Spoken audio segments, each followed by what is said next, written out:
I just want to show you something. I've had the this over thing on me, and you can see that there's quite a few droplets of moisture on it. There's quite a lot of condensation for me, and you know, there's not very much wind, it has to be said.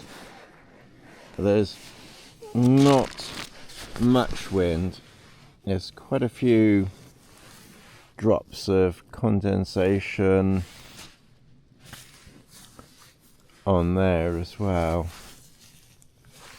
but under here, the quilt and the underside of this, that's quite damp.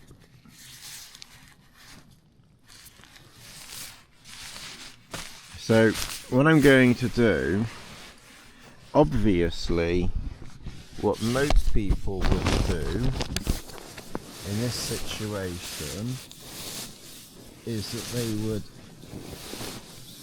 I just want to carry out a little bit of that, and that's panic, and leave the cover on.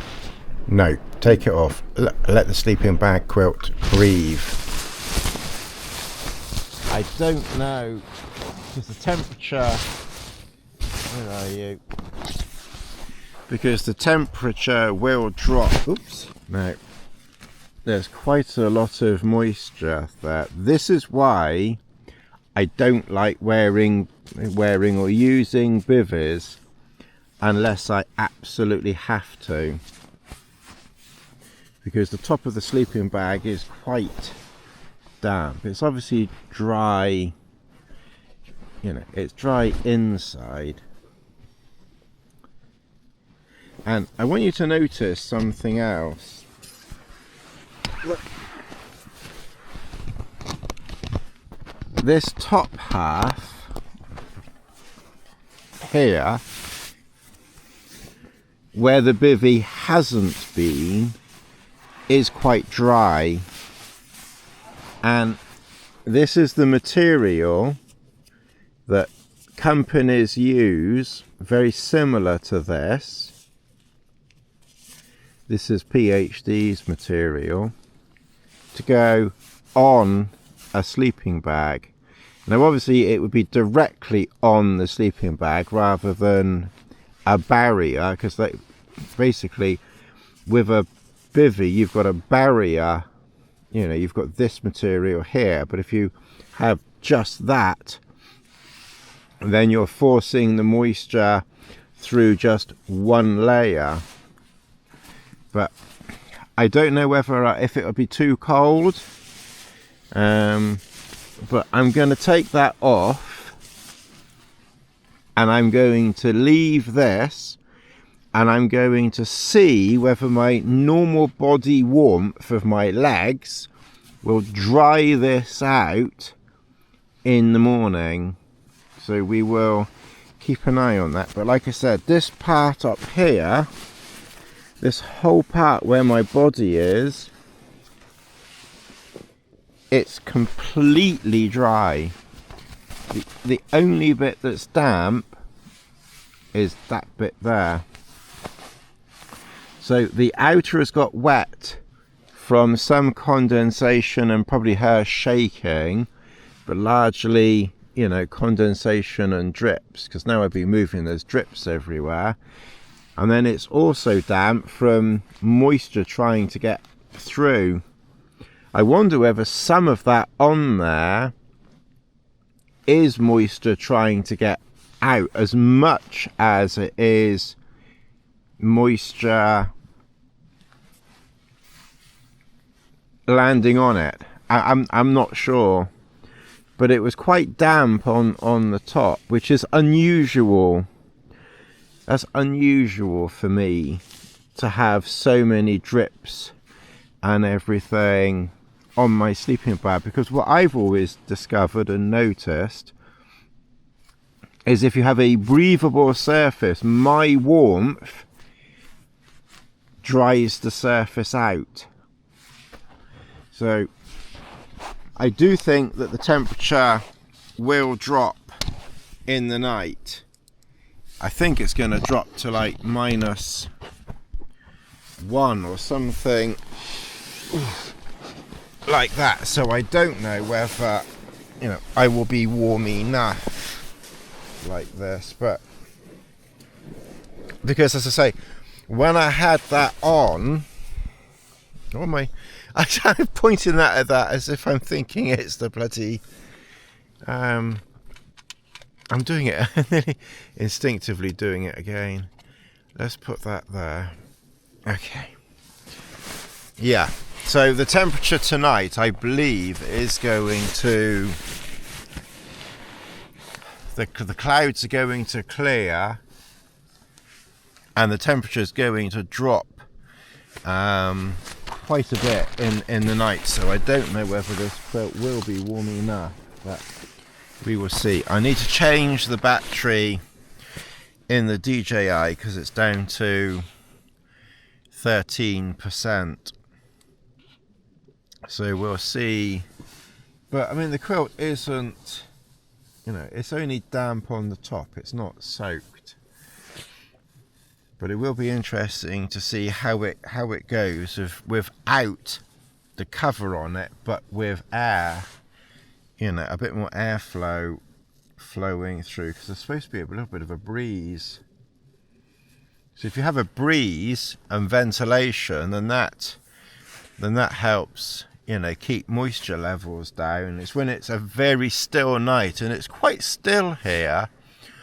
But when it's very still, there's a lot of drops on the inside here. All these drops here. It's more condensation than it's more condensation that I have had in a shelter for a very, very long time. So even I do get it sometimes. But yeah, that's quite a lot of condensation, this strip. Anyway, yeah, I just wanted to show you that I'm a drip. And we will monitor that, and we will see. Quick, go and get the hairdryer out quickly. Dry that off, and we will see what it is, what it's like. But yeah, I mean, that's why I prefer not to use a bivy bag unless I have to use a bivy bag, because they trap and create dampness, you know, unless you really need to use it. So that's why I don't like bivy bags, you know. Obviously if you're outside, that's why I don't use a bivy bag in a shelter. Anyway, catch up later or in the morning. Don't forget to like, subscribe, all that usual stuff. And earlier we were just chilling out in camp. We've been eating snack bars and things like that. We had a Phoenix bar this lunchtime. They're quite nice. They're quite expensive, but they're quite nice. So we'll need to try and pack some of that rubbish away, because the winds are due in overnight in the morning. But even now they're supposed to be like 11 to 20. And they're not really even gusting, you know, nothing's moving at all. But we've made a tea.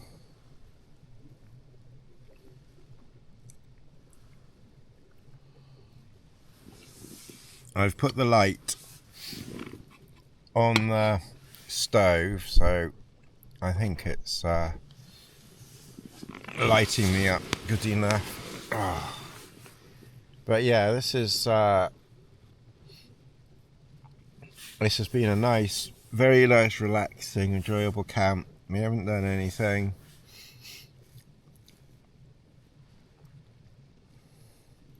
I think one comment that I made, and I think a friend mentioned it to me as well, and that's about sleep. How do people find they sleep, when you're out camping? I think I sleep better camping than I do at home. Not always. Sometimes I'll have a night where I'm, not sleeping brilliantly out here. But generally, I think I sleep better camping than I do when I'm at home.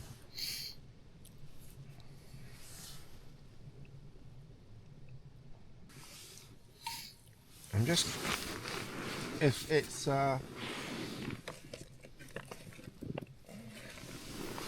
It's definitely not as cold as it was last night.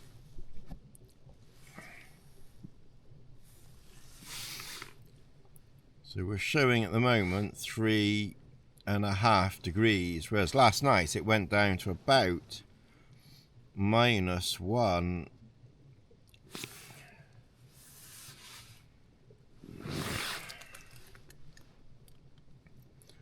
So we've had a high lunchtime. We went up to 14 at one point. 10, 9. So when did it go to 14? About 1:30. So about 1:30 it went to... And then, it was quite cold last night. It was quite cold last night. So at 7:30, so at 8 o'clock it was 1.9. At 7:30.7. At 7 o'clock 0. 6:30 -0.3. The coldest point was 3:30 in the morning, -3.9, and 2:30 -3.6, and it stayed consistently -3 or thereabouts from about midnight. So from midnight to about 3 or 4 o'clock in the morning, it was -3. And before that, it was about -2. Interesting to see what it does tomorrow. Because I think it will get... I think tomorrow could be quite chilly. But yeah, I mean, I only had... All I had was the quilt. And I didn't get into the bivy thing until it was daylight, just to play around with it, or maybe 6 or 7 o'clock or something. I can't remember if I got into it when it was dark or light. I can't remember now. But it certainly wasn't. So this quilt did well when it was -3. Have I got this torch still on? So this quilt did well when it was -3. So that's encouraging, and that's in an open shelter as well. And I didn't have my down jacket on. I just had my base layer and this on. And so there is quite a bit of down in this thing. It does puff up quite a bit. It's a nice... it's not the lightest because there's a lot of it. Because like I say, you could almost get 2 people under this one. If you were very, very very close, I reckon you could get 2 people under this. Anyway, I'm going to carry on with my film and what have you, and we will. Yeah, I just wanted to. Yeah, so you've got a dog. Maybe letting it bark isn't a good idea. Anyway, I'm gonna carry on watching a film.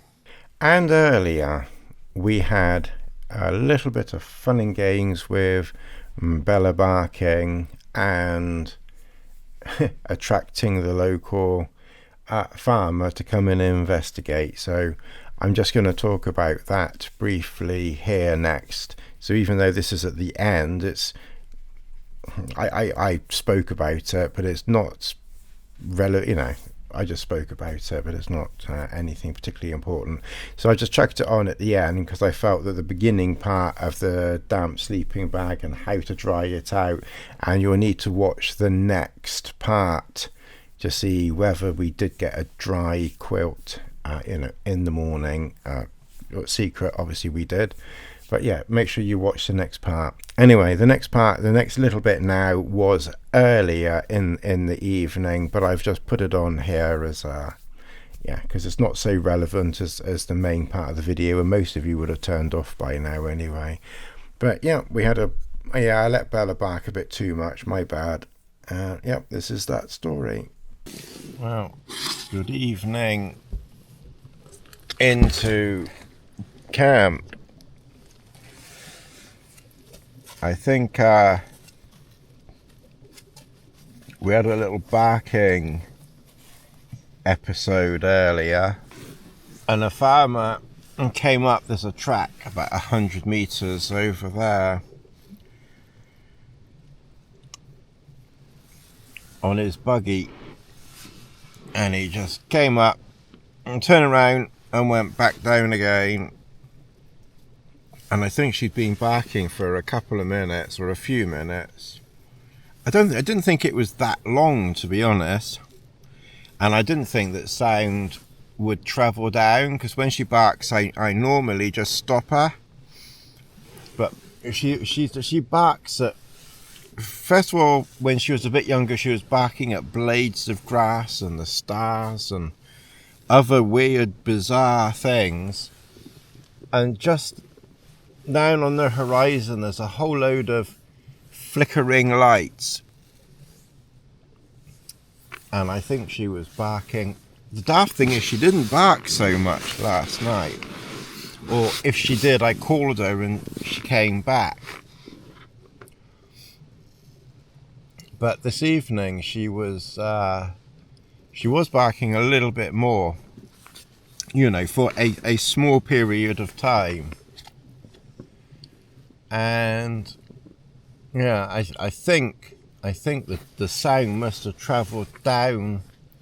I didn't think it would, because to be honest, I wasn't that bothered, because I know she's not scaring it, because there's nothing here.